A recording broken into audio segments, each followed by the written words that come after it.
can't be on you, it gotta be in you. Complete failure of the system. Let me go! We water boys. You know we water boys. Welcome to 11 Alive Uninterrupted, a program that explores the pulse of Atlanta culture. I'm your host, Naima Abdullahi. For the next half hour, we're giving you an in-depth look at Atlanta's water boys culture. You've probably seen young kids and teens selling water bottles at busy intersections, but do you know the backstory behind this longtime Atlanta tradition? From the roadside hustle to the viral moments online, this special report will unravel the entrepreneurial spirit of Atlanta youth, the safety concerns, and the resources the teens need to not only survive, but to also thrive. To get started, let's introduce you to three teens behind Water Boys in the Hood, a brand with a purpose, and it shows why their hustle is so much bigger than the bottle. This the culture of Atlanta, like selling water. One of my best friends told me about it. That's what he was doing, selling waters. You got it or you don't. It can't be on you, it gotta be in you.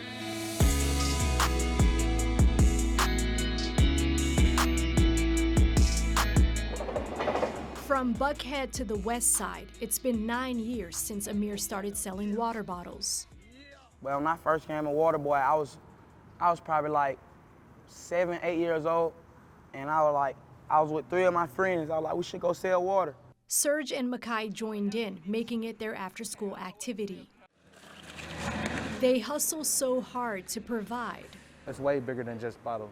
Their hustle, Water Boys' story is bigger than just a bottle because it's just what it is. It's a life resource. Water is a life resource. Everybody needs water to live. What sets this trio apart from the other Water Boys, they transitioned from making street sales to building a brand.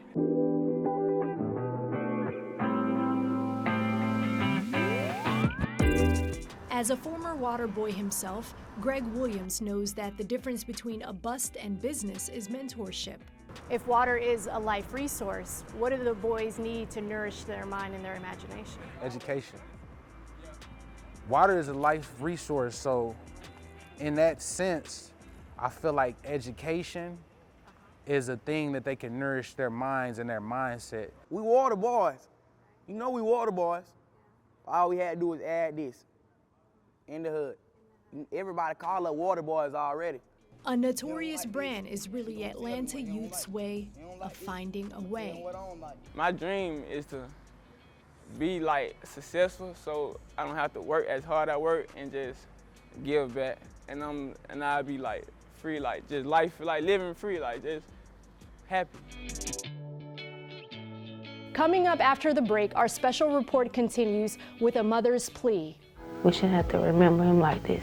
How Mika Pless's son lost his life over a $10 dispute and why she says their story could help other youth's lives.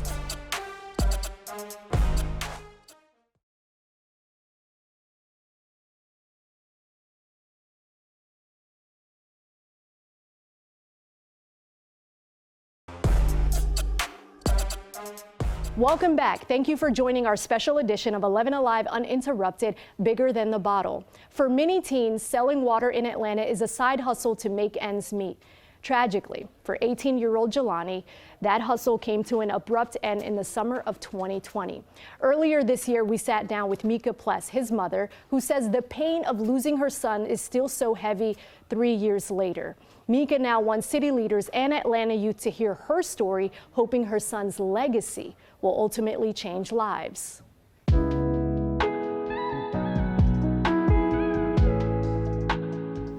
It's just a lot. It shouldn't be like this. We shouldn't have to remember him like this. He should be here. And the crazy part is, this is his old room.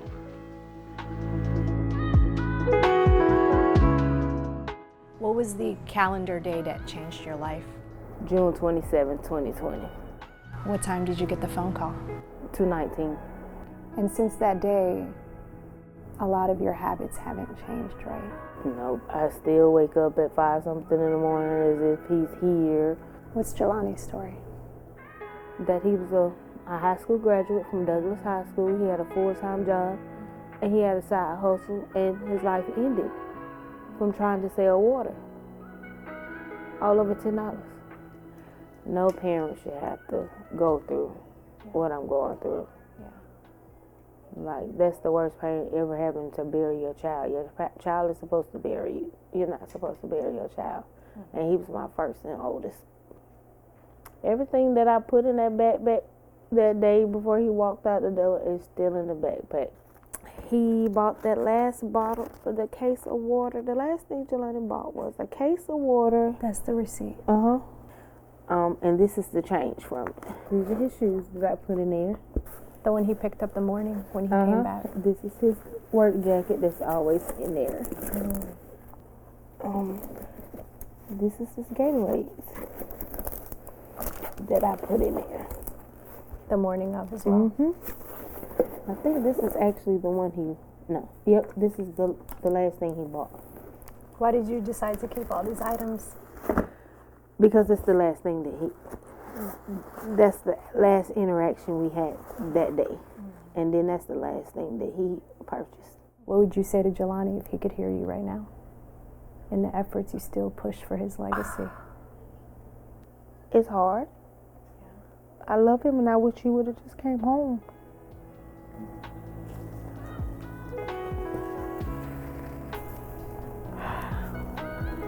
Can I give you a hug?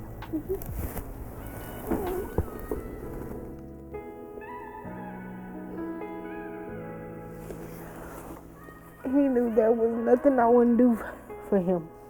And I just hate that he's not here. I have to go sit at the cemetery like I'm just looking at a headstone. It takes a village. We're shining a light on a program that is stepping up to make a difference and save young lives. Gary Davis Sr. has been doing just that for more than a decade since launching his program, Next Level Boys Academy.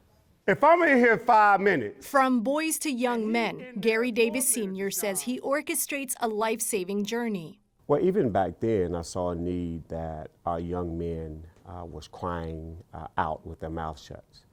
And I decided to put a after-school program in place for young men only. 24 hours a day. Next Level Boys Academy focuses on showing the next generation the difference between chasing a bag and ending up in one. I think by the time they get to us, they've been so traumatized and victimized and socialized and all of these things that they're so far in it, they're so deep in it, there's only so much we could do. So in order to come to us, first you gotta want it. When they have nothing left to lean towards, he's become the shoulder to lean on. There are not many places for young men to express how they feel outside of the music studio.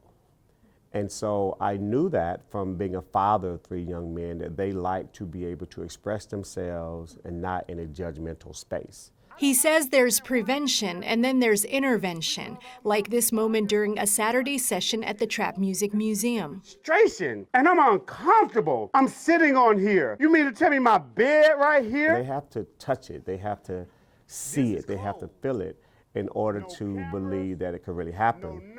And that demonstration was one of those things where, hey man, listen, what your mom is trying to put in place for you is going to prevent you from here or the cemetery. Gary Davis says it's a matter of making them feel heard so they can feel visible in a world that they have the power to change. You have value, you have purpose, and your destiny is right in front of you, and you don't have to go out like that. That's all I ask. Is that fair? Yes. Okay. Next Level Boys Academy is part of Atlanta's Year of the Youth initiative, a year-long effort addressing the needs of the city's youth. I'm telling you, I'm not asking you. Tense interactions. Put your hands on your back. And the need to bridge the gap. You took it to this level. 11 Alive explores the relationship between youth selling water bottles and local law enforcement after the break.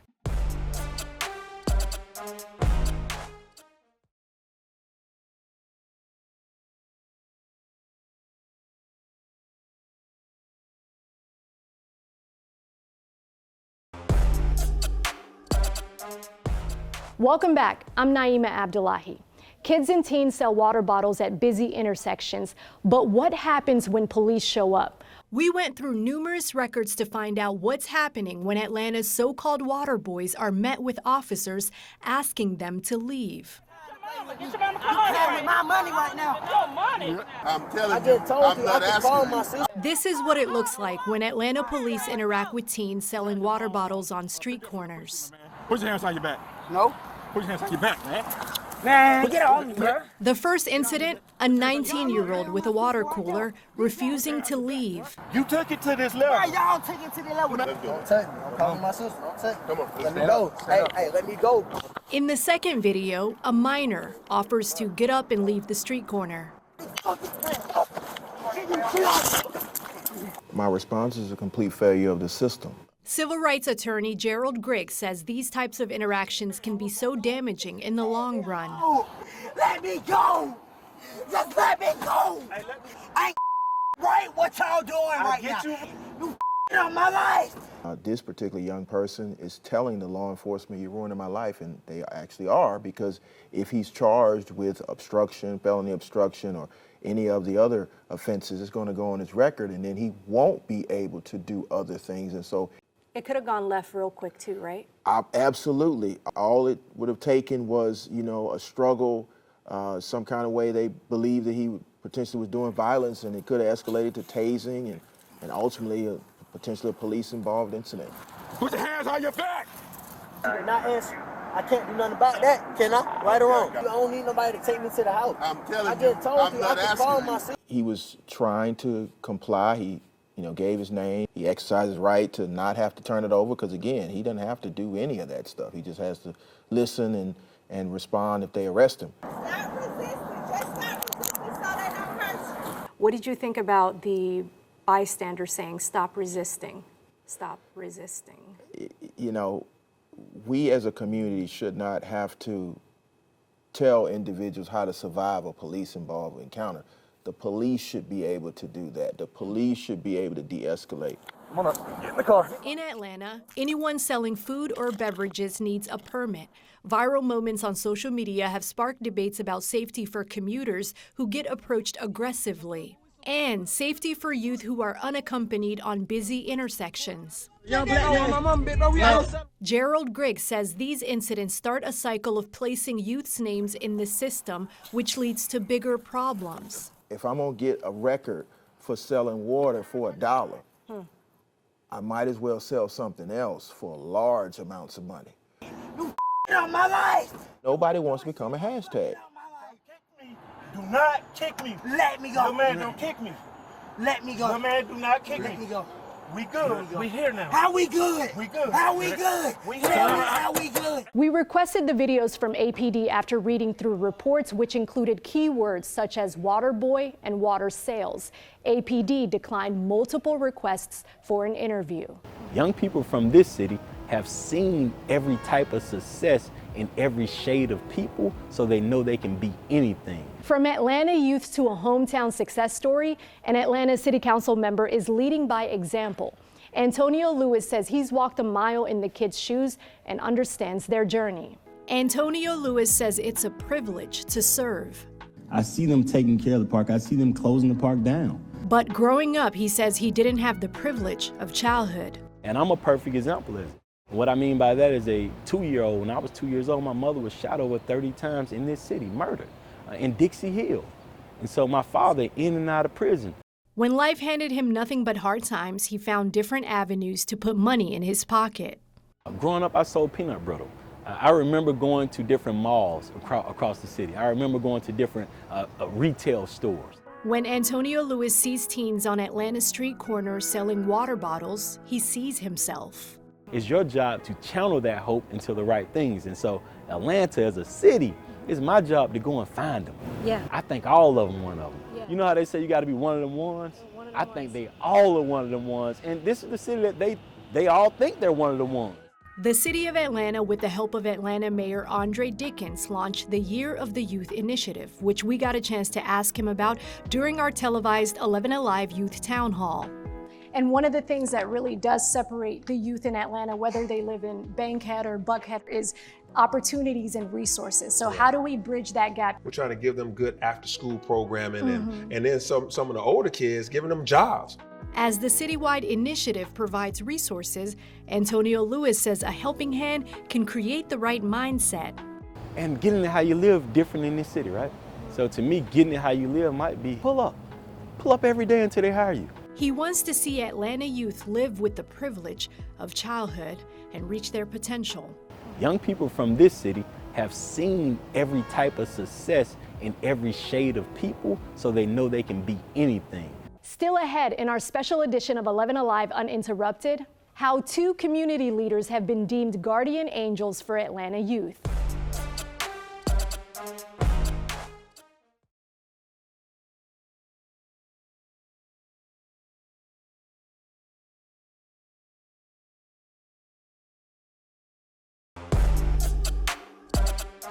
Welcome back and thank you for joining us. When it comes to Atlanta teens, 2 community members are making it their personal mission to meet ATL youth where they are, with the help of their program, Helping Empower Youth. Casey Venning shows us how she and Coach Boyd are unlocking kids' potentials and nurturing their minds. Please be safe, make good choices. For Casey Venning and Mark Boyd, it's personal. I want to stand in the gap for them. If you're born into poverty in Atlanta, there is only a 4% chance of escaping it, according to the Atlanta Wealth Building Initiative.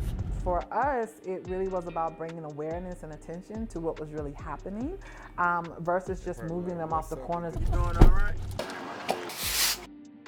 Just like this. Now, the After-School Leadership Development Program attracts countless Atlanta youth. She works with co-founder Mark Boyd, who the boys refer to as Coach, to recruit and keep the kids engaged. From everything that happened on the outside to everything that's going to happen here in Miss Catherine Johnston's space. Miss Catherine Johnston's home is the same spot where the 92-year-old woman was shot and killed by police serving a no-knock warrant at the wrong address. You were the first here today. Today, the HAY program shows how a once tragic location is a safe space for the next generation. With Miss Casey, like he said, she like our mama. What's the problem? She done taught us about like how to build businesses. Like, you know, like in the world, nobody else will never tell you anything like that. You want garlic bread too, Mom? While Casey shapes minds, Coach Boyd is working on growing retention. For the former Marine, service now looks like this, helping keep boys from joining gangs or dropping out from school. For them, this is a no-judgment zone. Where we was raised, we really didn't know proper grammar, or we really didn't know how to really talk to people. So like they helped us out a lot too. In the midst of the George Floyd protests, Casey stepped in to de-escalate situations between the boys selling water and police. It activated protection mode because so many times young people are always told that they're wrong and kind of cast to the side. And I found myself digging my heels in and fighting for them. Casey says the boys deserve grace. When you see an Atlanta youth selling water bottles, know there's a story behind it that the child is not responsible for.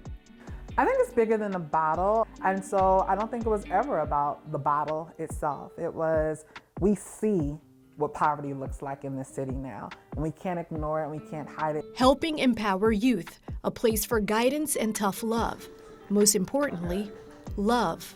It's important, I know for me personally, to be a softer place for them, even when I have to tell them the hard truth. Thank you for joining us for this special edition of 11 Alive Uninterrupted, Bigger Than the Bottle. All of these stories and more in-depth coverage of Atlanta youth can be found on our website, 11alive.com. We'll see you next time.